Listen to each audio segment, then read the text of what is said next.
আপনারা দেখছেন বাংলা এগিয়ে। সম্প্রতি কলকাতার অভিজাত অল্টেয়ার ব্যাঙ্কুয়েট হলে অনুষ্ঠিত হলো এক ব্যতিক্রমী ফ্যাশন শো। সারা বাংলার ফ্যাশন শো। এই অনুষ্ঠানের মূল আয়োজক ছিলেন গ্ল্যামারেক্সের সহযোগী সংগঠন হিসেবে অংশগ্রহণ নিয়েছিলেন পরিচিতি পোশাক ব্র্যান্ড ইকো থ্রেডস এবং শহরের অন্যতম প্রধান স্বাস্থ্য প্রতিষ্ঠান জেনেসিস হসপিটাল। ভাবে এই ফ্যাশন শোতে নারী, পুরুষ এবং তৃতীয় লিঙ্গ নির্বিশেষে সকলেই অংশগ্রহণ ছিল। এখানে উপস্থিত ছিলেন বিশিষ্ট হৃদরোগ বিশেষজ্ঞ এবং জেনেসিস হসপিটালের কর্ণধার ডক্টর পূর্ণেন্দু রয়, ইকো থ্রেডস সংস্থার সিইও অলিভিয়া ডানলপ সহ আরও বহু বিশিষ্ট অতিথি ও ফ্যাশন শো এর ব্যক্তিত্ব। ডক্টর পূর্ণেন্দু রয়, আমি জেনেসিস হসপিটাল থেকে রিপ্রেজেন্ট করছি। আজকে গ্ল্যামারেক্সে যে জিনিসটা আমি সবাইকে বলতে চাইছি যে একদম অরিজিনাল ট্রাইবাল ড্রেস থেকে শুরু করে পুরুষ নারী নির্বিশেষে সবাই নিজেকে সুন্দর করে সমাজে প্রতিষ্ঠিত করতে চাই। আমরা অনেকে বলি না আমি সাজগোজ ফ্যাশন পছন্দ করি না, তাহলে বিয়ে বাড়িতে যাওয়ার সময় সাজগুজে যাই কেন? তার কারণ হচ্ছে অন্যের সামনে আমি সুন্দর দেখতে চাই। তো আজকে যে এফার্টটা ইকো থ্রেডস নিয়েছেন, কারণ অনেক ফ্যাশন শোতে আমরা টেলিভিশনে যেগুলো দেখি অনেকগুলো হয়তো রিপ্রেজেন্ট করে অ্যাকচুয়ালি আমরা ব্যবহার করে সেই ডিজাইন ক্লোথস বা অনেকে পরে উঠতে পারি না, কিন্তু আজকে ইকো থ্রেডস থেকে যে এফার্টটা নেওয়া হয়েছে বালুচরী স্বর্ণচরী শাড়ি এবং আরেকটা যেটা এফার্ট দেওয়া হয়েছে যে LGBTQ গ্রুপ যাদেরকে আমরা অ্যাকসেপ্ট করেছি, এই group also part of our society, তারা যেন নিজেদের কালারফুল জিনিস পরে তাদের জন্য যে স্পেশাল ড্রেস তৈরি করা হয়েছে, ইটস সো অ্যাপ্রিশিয়েবল দ্যাট আমরা এই গ্রুপটিকে এখন আমাদের সঙ্গে একসাথে মেনে নিতে পেরেছি। অতএব পুরুষ নারী LGBTQ যে কোনো লোকই হোক সবার জন্যই ফ্যাশন আছে। And thanks to Glamorex for. আমার ব্র্যান্ড নেম হচ্ছে ইকো থ্রেডস, যেটা আমরা ভিউয়ার্সদেরকে প্রমোট করছি বিষ্ণুপুর বাঁকুড়া। আর আজকে আমার যে ডিজাইনসগুলো আছে এনারা দুজনই পরে আছেন। একটা পরে আছে white colour which is very much for the LGBTQ community and we are representing them in a very proud way that we can do this for them. And this has never happened in the fashion industry ever, that we are highlighting this community. So this is a pride color that I've done for them, and this is another color which any kind of bridals anyone can wear, so why not them? So that is what I've created today, is something very different. We always think that women can only wear sarees, but we kind of miss out on the LGBTQs as well as this entire community I wanted to highlight. So through our fashion show today we have done that, and I think we are also very happy today. আমি তো বলবো আজকে আমি ভীষণ ভীষণ খুশি, মানে আমি ভীষণ আনন্দিত।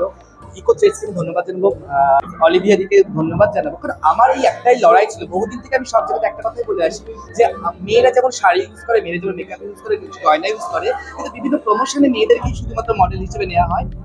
ফার্স্ট টাইম আমরা ট্রান্স কমিউনিটি, ট্রান্স পিপল, যে আমরা কোনো শাড়ির প্রথম মডেল, কোনো শাড়ি ব্র্যান্ডের আমরা ফার্স্ট মডেলিং করছি, যাদের শাড়িটাকে আমরা প্রেজেন্ট করছি নিজেদের। তো এই সুযোগটা ইকো থ্রেডস আমাদেরকে ফার্স্ট টাইম দিয়েছে। আমি ভীষণ আমি so glad.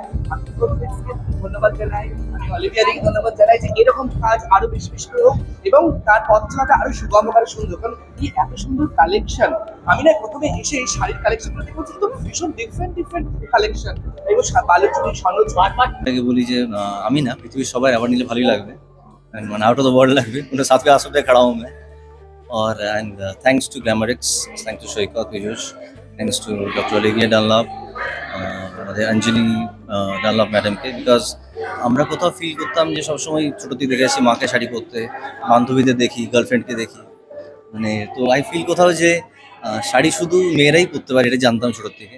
But thanks to Olivia Dunlop এবং ইকো থ্রেডস অঞ্জলি ডানলপ যে আমরা দেখলাম প্রথমবার যে শাড়িকে ছেলেরাও পরতে পারে। হ্যাঁ, বিভিন্ন ওয়েতে পরা যায়, বিভিন্ন রকম স্টাইলে পরা যায়, এবং সেটা আই থিঙ্ক আশা করি সব ভালো লাগবে। আই ফিল যে এই যে লুকটা আমি দিয়েছি, ইন্ডো ওয়েস্টার্ন লুক, যেরকম শাড়িও রয়েছে, যেমন সুন্দর হয়েছে, আই থিঙ্ক এটা ইয়াংস্টারদের ভালো লাগবে, সেটা সবাই ফলো করবে। এবং আমার মনে হয় যে ট্যালেন্ট তো অনেকের মধ্যেই রয়েছে, যেভাবে এরা প্ল্যাটফর্ম তৈরি করে দিচ্ছে ট্যালেন্টের এগিয়ে আসার জন্য, যাদের মডেলিং প্যাশন বা অন্যান্য অনেক ট্যালেন্ট শোকেস করার মতন একটা প্ল্যাটফর্ম তৈরি করে দিচ্ছে গ্ল্যামারেক্স ইন্ডিয়া। তো অনেক শুভেচ্ছা তাদেরকে, ধন্যবাদ তাদেরকে, এবং আগামী দিনে এই অনুষ্ঠান আরো বড় হোক এবং আরো পার্টিসিপেন্টস এগিয়ে আসুক এবং এটা তাদের একটা প্যাশনের প্ল্যাটফর্ম, তাদের ট্যালেন্ট দেখানোর একটা জায়গা হয়ে উঠুক, স্বপ্ন পূরণের একটা জায়গা হয়ে উঠুক গ্ল্যামারেক্স। তুমি যখন তোমার ক্যারিয়ার স্টার্ট করেছো তখন তো একটা সোশ্যাল মিডিয়া বা এই ধরনের প্ল্যাটফর্ম কিছুই ছিল, তো এখন এই মনে হয় যে সেই প্ল্যাটফর্মগুলো তৈরি একটু বেটার না, আমাদের সময় হ্যাঁ সোশ্যাল মিডিয়া ছিল না, স্মার্টফোনের ইন্ট্রোডাকশনও অনেক পরে, সেটা একরকম ছোটবেলা একরকম যৌবন কেটেছে, তো সেটা ভালো ছিল এবং সেটা আমি কিছু চেঞ্জ হোক সেটা চাই না। যেমন সোশ্যাল মিডিয়ার অ্যাডভান্টেজেস রয়েছে তেমনই ডিসঅ্যাডভান্টেজেসও রয়েছে। হয়তো খানিকটা রেকগনিশন পাওয়া, নিজের ট্যালেন্ট শো করা হয়তো অনেকটা ইজিয়ার হয়ে গেছে, কিন্তু তার সাথে সাথে কম্পিটিশনও সেরকমই বেড়ে গেছে।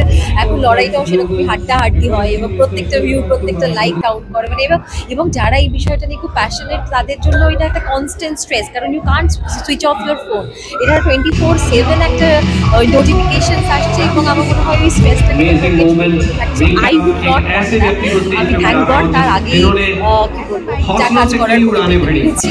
তো যারা করছেন আমি তাদের জন্য এটাই অ্যাডভাইস করবো যে এটা স্ট্রেসটা নিজের ওপর করতে দেবেন না। অ্যাটেনশন ভালো, কিন্তু কিভাবে নিজে আরো ভালো কাজ করবে, নিজেকে ইমপ্রুভ করিয়ে বেটার কাজ করাবেন সেইটাতে কনসেন্ট্রেট করুন, কারণ after all end of the day কাজটাই থাকে এবং কোয়ালিটি ওয়ার্ক অলওয়েজ স্পিক্স। শর্টকাটে কোনো ভাইরাল হয়ে বা ওই জিনিসটা হয়তো লং টার্মে ওয়ার্ক করে না। তো তুমি যদি কোয়ালিটি ডেলিভার করো তাহলে you will keep on working forever. দেখতে থাকুন বাংলা এগিয়ে।